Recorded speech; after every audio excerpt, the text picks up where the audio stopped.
Ce soir-là, dans une clinique privée de Lyon, tout semblait d'un calme presque irréel. Les médecins de garde discutaient dans le couloir quand soudain, un téléphone interne sonna. Le docteur Martin décrocha et blêmit. À l'autre bout du fil, une voix grave, posée, immédiatement reconnaissable. « Ici l'ancien président de la République. Je dois parler au chef de service. » Maintenant, aucun protocole habituel, aucune secrétaire, aucun assistant. C'était un appel direct. En quelques secondes, l'atmosphère changea. Le président déchu n'appelait pas pour un banal contrôle de santé. Sa voix tremblait légèrement, ce qui, pour un homme habitué aux crises d'État, était déjà un signe d'alarme. Les mots qui suivirent furent encore plus déroutants. « Vous allez recevoir un patient, mais vous ne devez sous aucun prétexte déclarer son identité, ni même son diagnostic à quiconque. Si vous le faites, vous mettrez sa vie, et peut-être la vôtre, en danger. » Les médecins se regardèrent, incrédules. Qui était ce mystérieux patient? Et pourquoi l'ancien président, retiré de la vie politique depuis des années, intervenait-il personnellement dans ce qui semblait être une urgence médicale hors du commun? Cette nuit-là allait marquer l'histoire médicale et politique de la France, car derrière cet appel se cachait un secret capable de bouleverser non seulement le milieu hospitalier, mais aussi les coulisses du pouvoir. Avant que je ne vous révèle ce qui s'est réellement passé, dites-moi dans les commentaires de quel pays et de quelle ville vous regardez cette vidéo. Abonnez-vous pour ne pas manquer les histoires médicales les plus incroyables et cliquez sur « J'aime » si vous aimez découvrir des récits que même la presse officielle n'ose pas raconter. Dans les prochaines minutes, vous allez suivre chaque étape de cet événement, depuis l'appel inattendu jusqu'aux révélations chocs faites derrière des portes closes. Vous allez découvrir comment un ancien président français a défié tous les protocoles et pourquoi certains médecins ont encore peur d'en parler publiquement aujourd'hui. Car ce qui s'est joué dans cette clinique lyonnaise n'a rien à voir avec une simple urgence médicale. Ce fut une course contre la montre, entre la vie et la mort, où chaque décision était surveillée par des regards invisibles. Et à la fin, un détail est apparu, un détail que personne n'avait anticipé. Chapitre 1. L'arrivée dans l'ombre. La pluie s'abattait sur Lyon avec une violence presque hypnotique. Les gouttes s'écrasaient contre les vitres de la clinique, déformant la lumière des réverbères en halo flou. Dans le hall, l'air sentait un mélange de désinfectant et de café froid. Le silence était seulement rompu par le bourdonnement grave des néons, dont certains clignotaient par intermittence. Ce soir-là, la clinique fonctionnait en effectif réduit. 3 infirmières, 2 internes épuisés et le docteur Martin, chef de service depuis 15 ans. Il était 23h42 lorsque le portail arrière s'ouvrit avec un grincement métallique. Pas de sirène, pas de signal d'urgence. Une berline noire, vitre teintée, avançait lentement, presque solennellement vers l'entrée secondaire. Sa carrosserie luisait sous la pluie, comme un animal nocturne prêt à bondir. Aucun logo officiel, aucune plaque reconnaissable. 2 hommes descendirent du véhicule. Ils portaient des costumes impeccables, trempés par l'averse, mais ne semblaient pas s'en soucier. Oreillettes transparentes, épaules larges, gestes calculés. Leur regard passait rapidement de chaque membre du personnel présent, comme s'ils évaluaient les risques en permanence. L'un d'eux fit un signe bref de la main, et une infirmière s'écarta immédiatement. La porte arrière s'ouvrit avec lenteur, et un souffle de chaleur s'échappa de l'habitacle, contrastant avec le froid humide de la nuit. De l'ombre, ils tirèrent un corps frêle, enveloppé dans une couverture grise. L'homme portait un masque à oxygène, et ses yeux, mi-clos, roulaient comme s'il luttait pour rester conscient. Sa respiration était courte, sifflante, irrégulière. Aucun mot ne fut prononcé. Le docteur Martin s'avança. L'un des agents s'approcha de lui à quelques centimètres, suffisamment près pour que Martin sente l'odeur métallique de la pluie sur son costume. Il parla d'une voix basse, presque inaudible. « C'est le patient dont on vous a parlé. Vous savez ce qu'il y a à faire. Pas un mot à qui que ce soit. Pas de dossier, pas de signature. Compris ?» Martin acquiesça, mais son esprit tournait déjà à toute allure. Ils traversèrent un couloir étroit menant à une salle d'examen isolée. Les rideaux furent tirés avec un claquement sec. Un technicien qu'aucun membre habituel de l'équipe ne connaissait coupa l'alimentation des caméras de surveillance sous prétexte de maintenance. Tout dans cette pièce semblait orchestré pour que rien ne soit enregistré, ni vu, ni su. Le patient fut installé sur la table d'examen. Une lumière chirurgicale se mit à projeter un halo intense sur son visage. Martin sentit un frisson en le voyant. Il y avait quelque chose de familier dans ses traits, comme un souvenir aperçu dans des journaux ou à la télévision, mais impossible à replacer dans le moment. Les joues creusées, la peau cireuse, les cheveux humides collés au front, et une cicatrice ancienne sur la tempe gauche. Les appareils se mirent à émettre des bips irréguliers. Rythme cardiaque instable, tension dangereusement basse, saturation en oxygène fluctuante. Mais ce fut le test sanguin préliminaire qui alarma Martin. Un taux anormalement élevé d'une substance qu'il ne reconnut pas immédiatement. Ce n'était ni une drogue commune, ni un poison standard. Quelque chose de plus complexe, peut-être même expérimental. Alors qu'il observait les chiffres sur l'écran, un des agents reçut un appel sur son oreillette. Il sortit du couloir puis revint et tendit un téléphone sécurisé au médecin. La voix qui résonna dans le combiné fit monter la tension d'un cran. « Docteur Martin, ici l'ancien président de la République. Peu importe ce que vous trouvez, vous n'écrivez rien. Vous le stabilisez et vous me tenez informé personnellement. Aucun rapport. Compris ?» La voix, ferme mais vibrante d'une nervosité contenue, fit couler une sueur glaciale dans le dos de Martin. Quand la ligne se coupa, le silence retomba dans la pièce, oppressant. Martin comprit qu'il ne s'agissait plus seulement d'un mystère médical, mais d'une affaire où la médecine venait de franchir la frontière du secret d'État. Et dans ce genre de frontière, il savait qu'un seul faux pas pouvait coûter bien plus qu'une carrière. Il pouvait coûter la vie. Chapitre 2. Le poids d'un nom. L'orage s'était intensifié dehors, projetant des éclairs qui illuminaient par instants la salle comme si elle était prise dans le flash d'un appareil photo. Le docteur Martin s'efforçait de rester concentré sur les signes vitaux du patient, mais son esprit revenait sans cesse à la voix qu'il venait d'entendre. L'ancien président de la République. Pourquoi lui? Pourquoi ce patient? Une infirmière entra discrètement, portant un plateau d'instruments stériles. Ses yeux trahissaient une inquiétude qu'elle tentait de masquer. « On doit faire un scanner », demanda-t-elle à voix basse. Martin hésita.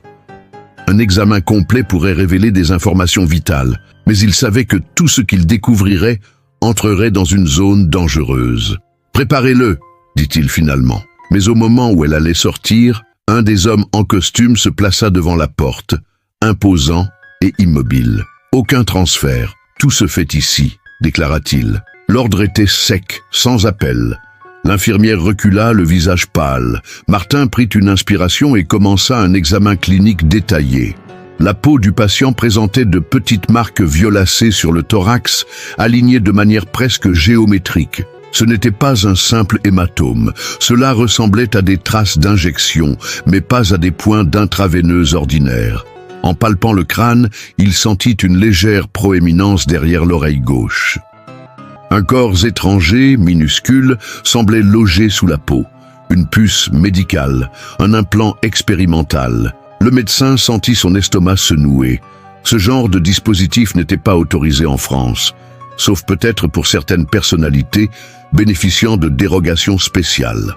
Un éclair illumina le visage du patient, et c'est à cet instant que Martin comprit pourquoi ses traits lui semblaient si familiers. Il l'avait vu lors de cérémonies officielles, toujours en arrière-plan, juste derrière le président. C'était son ancien conseiller spécial pour la sécurité nationale. Un homme dont le nom avait circulé dans des rumeurs sur des opérations secrètes à l'étranger.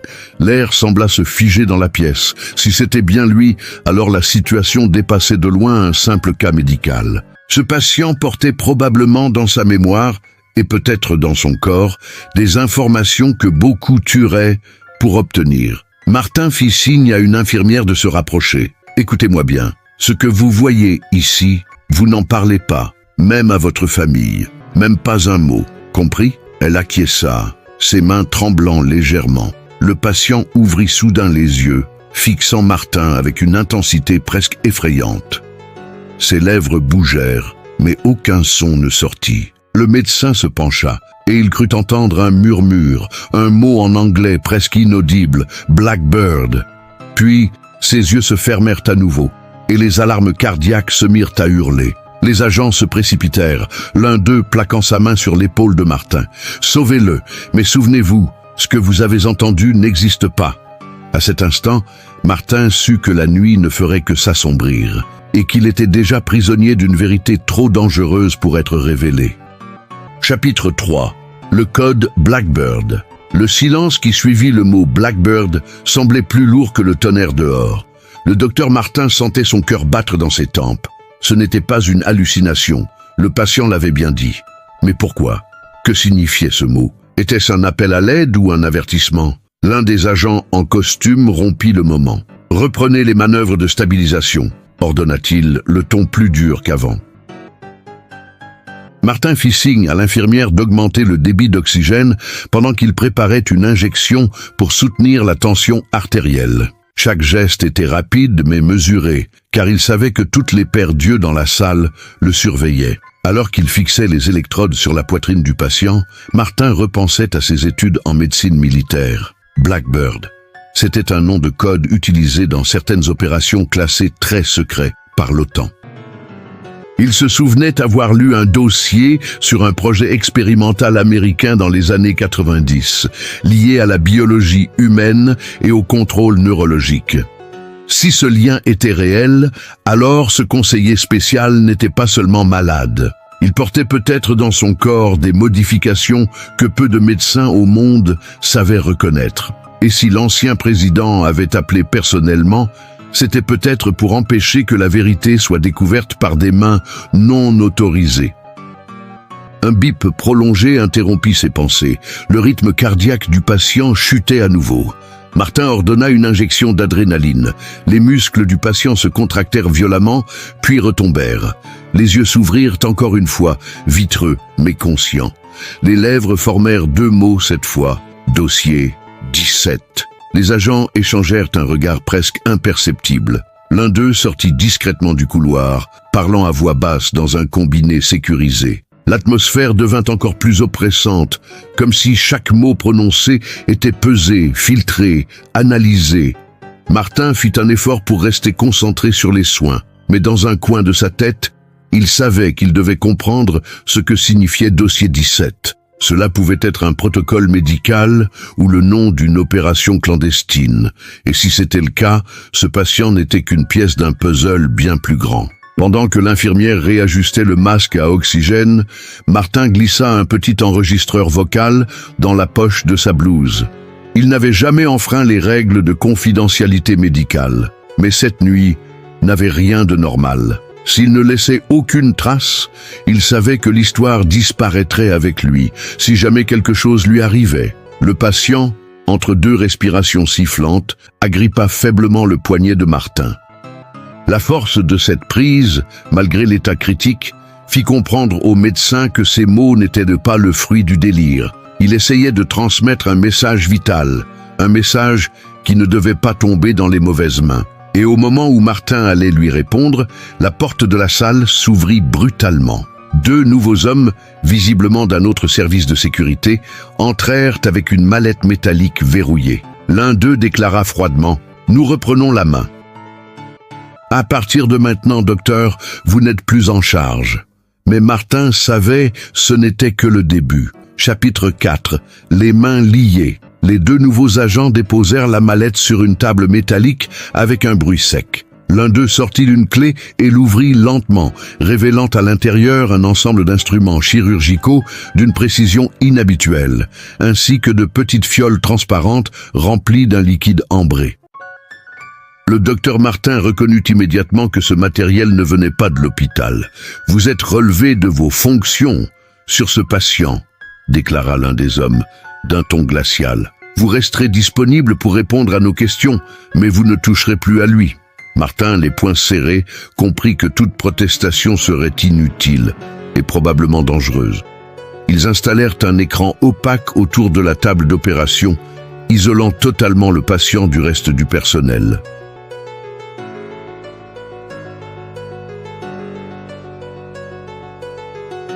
L'infirmière qui avait aidé Martin fut priée de quitter la pièce. Elle croisa son regard en sortant, ses yeux lui lançant un dernier avertissement silencieux « Ne fais rien qui te mette en danger ». Martin sortit dans le couloir, le cœur battant fort. Chaque pas résonnait comme un écho métallique dans ce silence de plomb. Il savait que Blackbird et Dossier 17 étaient liés, et que, pour trouver la vérité, il devait agir vite.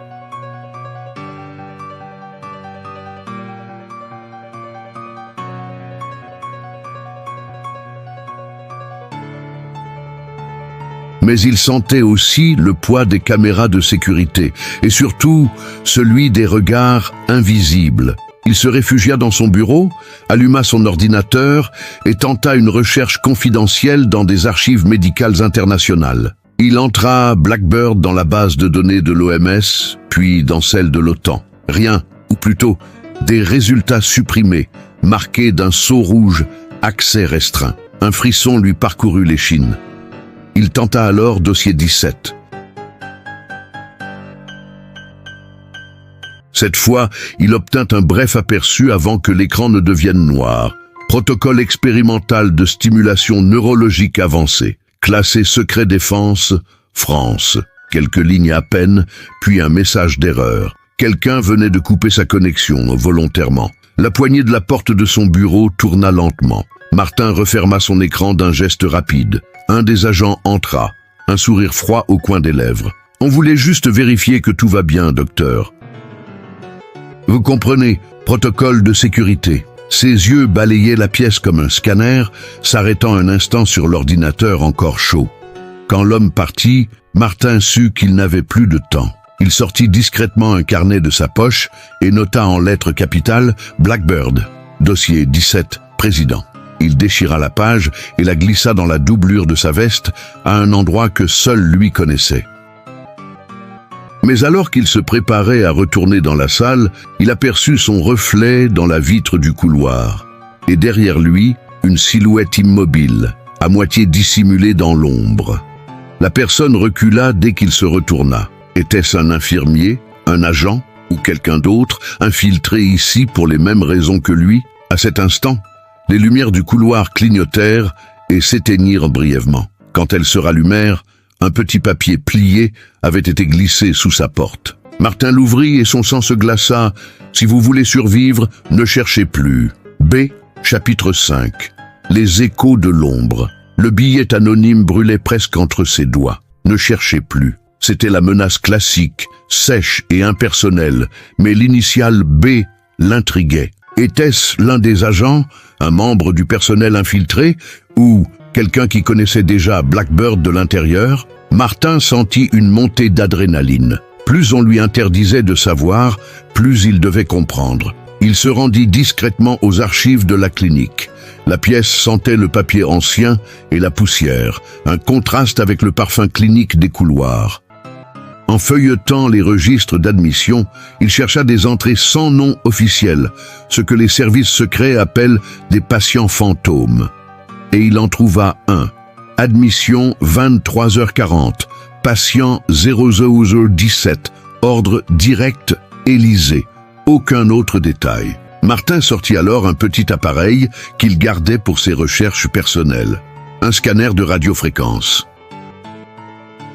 C'était un outil rarement utilisé par les médecins civils, mais il savait que certains implants expérimentaux pouvaient émettre des signaux faibles. Il retourna dans la salle, prétextant vérifier le matériel, et balaya discrètement le corps du patient.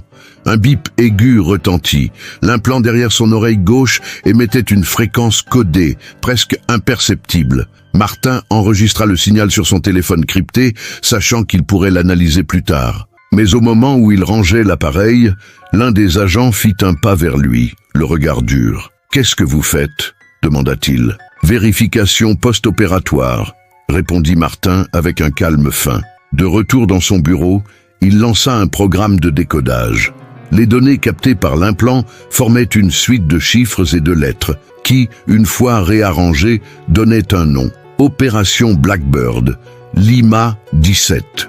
Sous ce titre, un mot en anglais, Classified.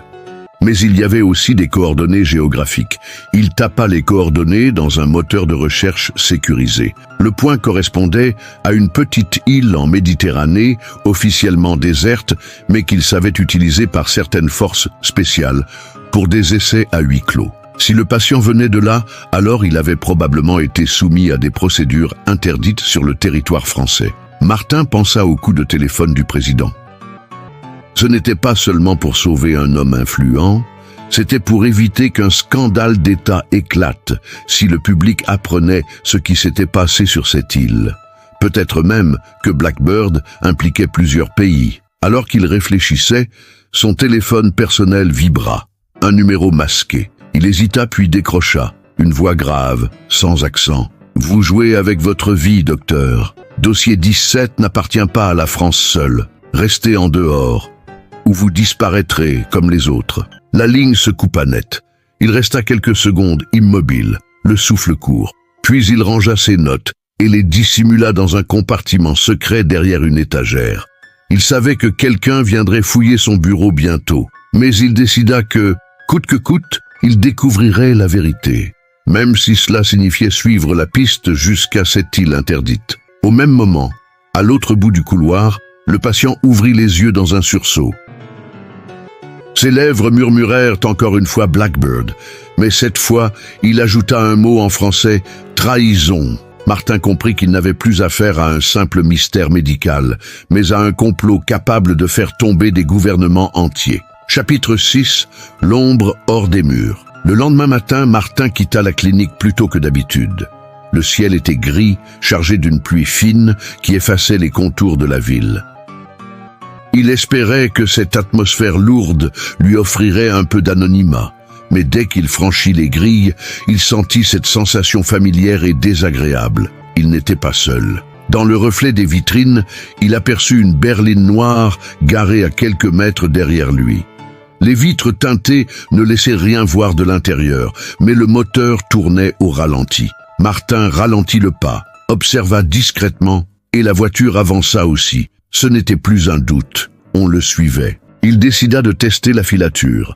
Il changea brusquement de trottoir, emprunta une petite rue secondaire, puis fit un détour par un marché couvert. Les odeurs de café et de pain chaud tentèrent de lui rappeler la normalité, mais le bruit régulier d'un moteur, étouffé par la distance, le ramenait à la réalité. Martin entra dans un vieux café qu'il connaissait bien.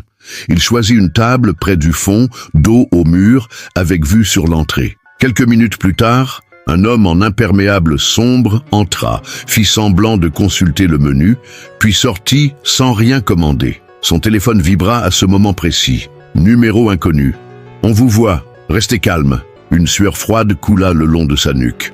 Il prit une gorgée de café, puis sortit par l'arrière du café dans une ruelle humide qui sentait l'asphalte mouillé. Mais à peine avait-il fait 10 pas qu'une silhouette se détacha de l'ombre. Grande, mince, le visage dissimulé sous une capuche. L'homme ne dit rien, mais fit glisser un petit objet métallique au sol, juste devant Martin. C'était une balle, intacte, avec son nom gravé dessus. Une menace directe, brutale et terriblement claire. Le message était sans ambiguïté. S'il continuait, il serait la prochaine opération, à figurer dans un rapport classé. Martin ramassa l'objet, le serra dans sa main et continua à marcher, tentant de garder un rythme naturel. Mais ses pensées tourbillonnaient. Il devait trouver un moyen de transmettre ce qu'il savait, sans se faire intercepter. Il retourna chez lui, mais dès qu'il inséra la clé dans la serrure, il remarqua que la porte était entr'ouverte. Son cœur s'emballa. Il poussa doucement et entra. Tout semblait en ordre à première vue, mais en regardant attentivement, il vit que ses dossiers avaient été déplacés, ses tiroirs entr'ouverts. Ils avaient fouillé, et pire encore, ils n'avaient rien volé. Il voulait qu'il sache qu'il pouvait entrer quand il le voulait. Sur son bureau, un simple post-it jaune. Dessus, écrit au feutre noir, dernier avertissement. Mais au coin du papier, presque imperceptible, une petite marque ressemblant à un oiseau stylisé. Martin comprit. Ce n'était pas seulement une menace, c'était la signature de Blackbird. Il se laissa tomber dans sa chaise, le souffle court. S'ils étaient déjà dans sa maison, il n'avait plus aucun refuge. Pourtant, quelque chose en lui refusait d'abandonner. Il se leva, attrapa son manteau et son enregistreur vocal. Le prochain endroit où il irait ne serait pas un hôpital ni un bureau, mais un lieu où l'on parlait à voix basse, où les secrets circulaient dans l'ombre. Les archives militaires interdites. Chapitre 7. Les dossiers interdits. La pluie tombait toujours lorsque Martin se glissa dans la petite rue qui longeait l'enceinte du bâtiment militaire. Le portail principal était lourdement surveillé, mais il connaissait une autre entrée, une porte de service rouillée, oubliée par le temps, menant directement au sous-sol. Il avait obtenu la clé des années plus tôt, en soignant un ancien archiviste qui lui devait un service. Ce soir, cette dette allait être utilisée. À l'intérieur, l'air était froid et sec, saturé d'une odeur de papier ancien et de métal. Les couloirs étaient faiblement éclairés par des néons qui bourdonnaient, projetant des ombres tremblantes sur les murs. Martin savait qu'il devait aller au secteur rouge, réservé aux documents classés très secret défense. Il passa 2 postes de sécurité désaffectés avant d'arriver à une lourde porte blindée. Un vieux lecteur de cartes était hors service, mais la serrure mécanique fonctionnait encore. 3 tours de clé et un grincement métallique plus tard, il pénétra dans une salle d'archives silencieuse, alignée de boîtes poussiéreuses jusqu'au plafond. Il chercha l'étiquette « Opération spéciale, 1990-2010 ». Ses mains tremblaient légèrement lorsqu'il tira une boîte plus lourde que les autres. À l'intérieur, des dossiers épais reliés par des rubans rouges. Il parcourut rapidement les titres jusqu'à tomber sur celui qu'il cherchait, dossier 17, projet Blackbird. Les premières pages étaient techniques.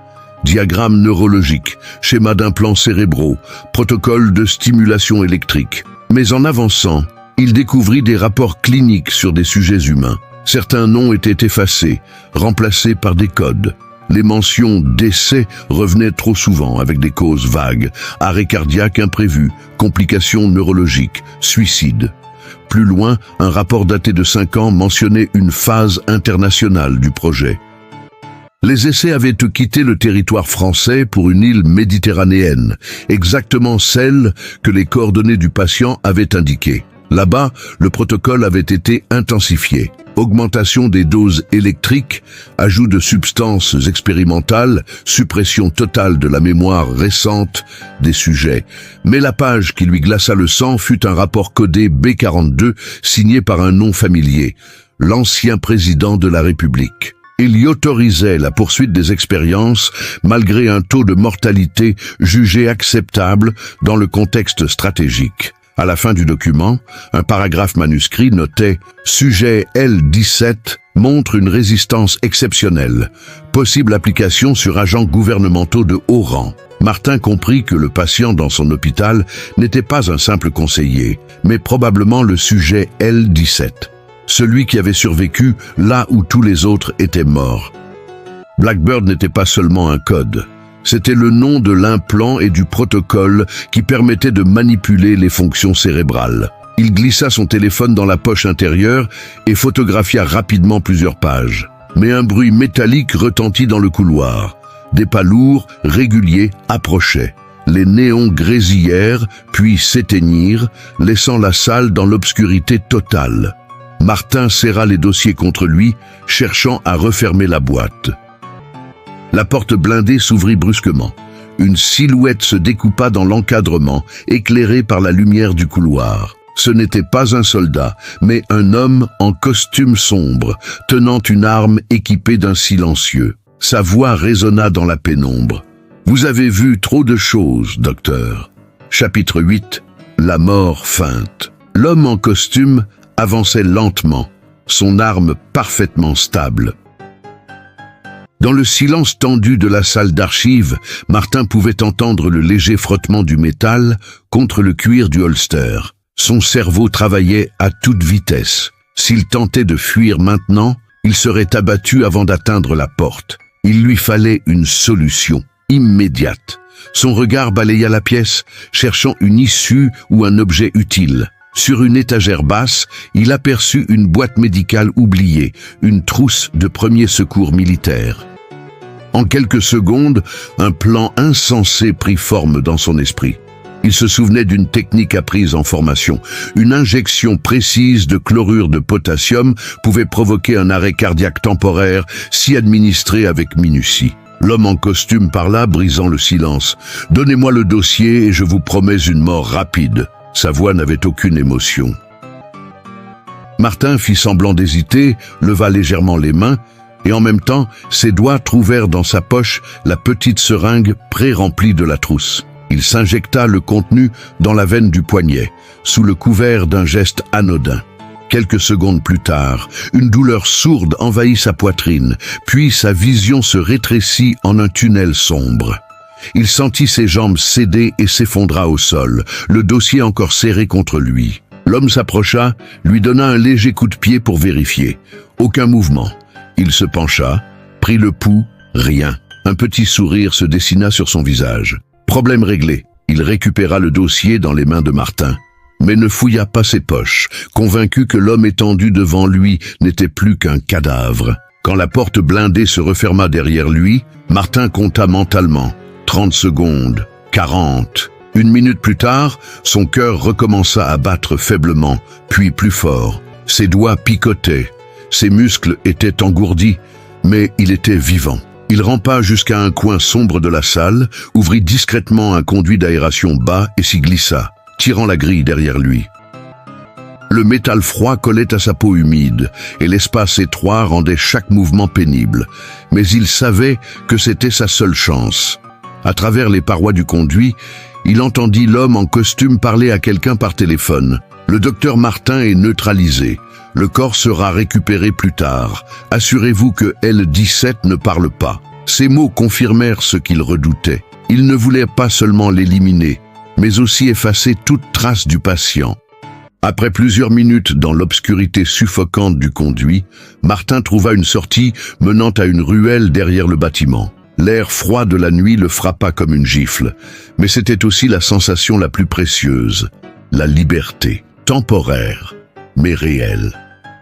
Il s'éloigna en titubant, le corps encore faible, mais l'esprit en feu. Il n'avait plus le dossier, mais il avait les photos, dissimulées sur une carte mémoire minuscule dans sa ceinture. Et avec elle, assez de preuves pour faire tomber non seulement Blackbird, mais aussi tous ceux qui l'avaient protégé. Chapitre 9. La presse silencieuse. Martin savait qu'il ne pouvait pas garder les preuves pour lui. Chaque seconde qui passait augmentait le risque d'être retrouvé.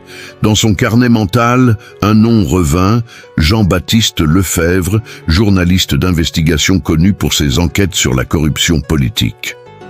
Ils s'étaient croisés il y a 3 ans, lorsqu'un scandale médical avait éclaté dans un hôpital de Lyon. Lefebvre avait alors prouvé qu'il pouvait exposer la vérité, même face aux plus puissants. Il se rendit dans un vieux cybercafé, évitant d'utiliser son propre téléphone. À travers un ordinateur poussiéreux, il envoya un message codé à l'adresse chiffrée de Lefebvre. Urgent, dossier Blackbird, sujet L-17, preuve en ma possession. Rendez-vous discret, possible, puis il attendit. Les minutes semblaient s'étirer comme des heures. Finalement, une réponse arriva. Café du Pont-Neuf, demain, 7 heures. Venir seul. Les mots étaient secs, professionnels. Martin sentit un mince filet d'espoir.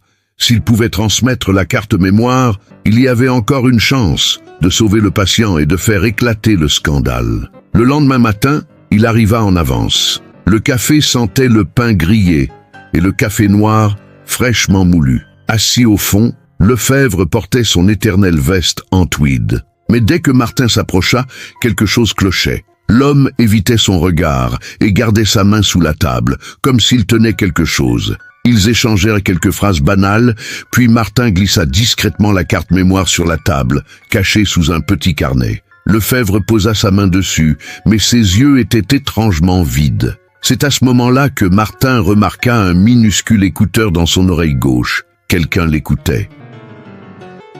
Une seconde plus tard, la porte du café s'ouvrit violemment et 2 hommes en costume sombre entrèrent, balayant la salle du regard. Lefebvre se leva, laissant volontairement tomber la carte mémoire dans sa tasse de café brûlant.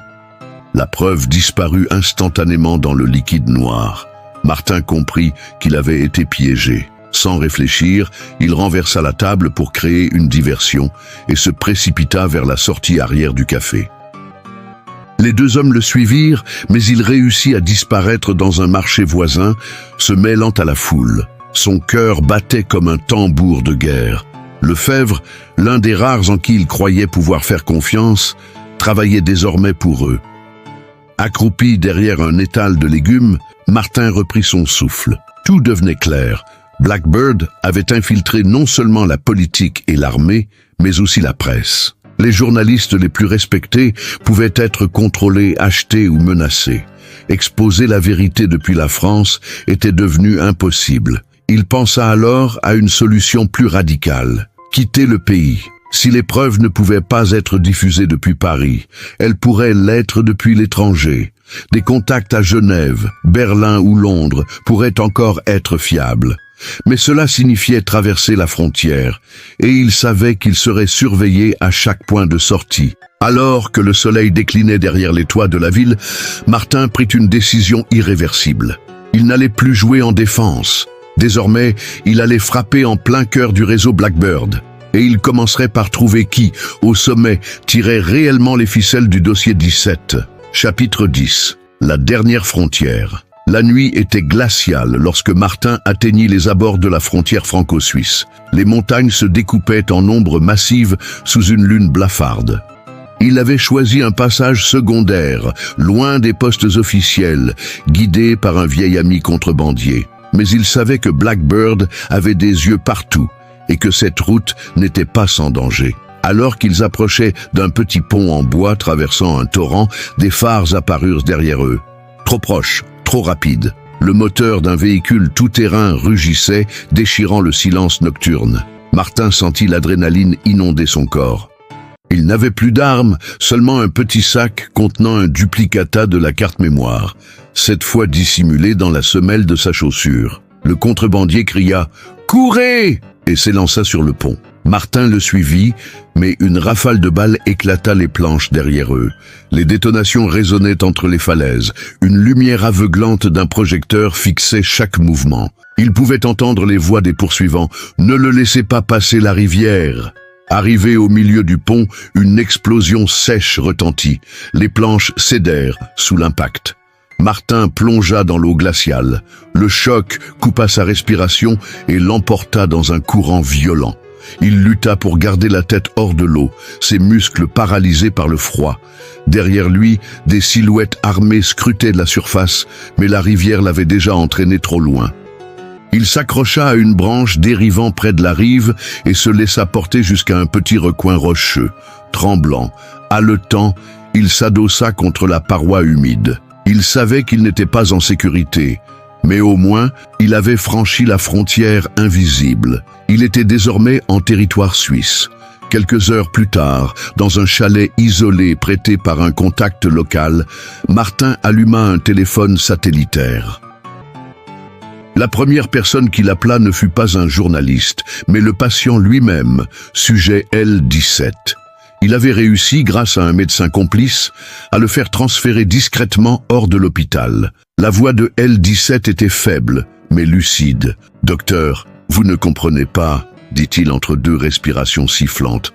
Blackbird, ce n'est pas seulement un projet, c'est un réseau vivant. Et ils m'ont implanté quelque chose qui peut être activé à distance. » Martin sentit un frisson parcourir son échine. « Si je parle trop, ils peuvent me tuer. » De l'intérieur. L17 expliqua alors qu'il avait été choisi non pas pour ses capacités physiques, mais pour sa résistance psychologique exceptionnelle.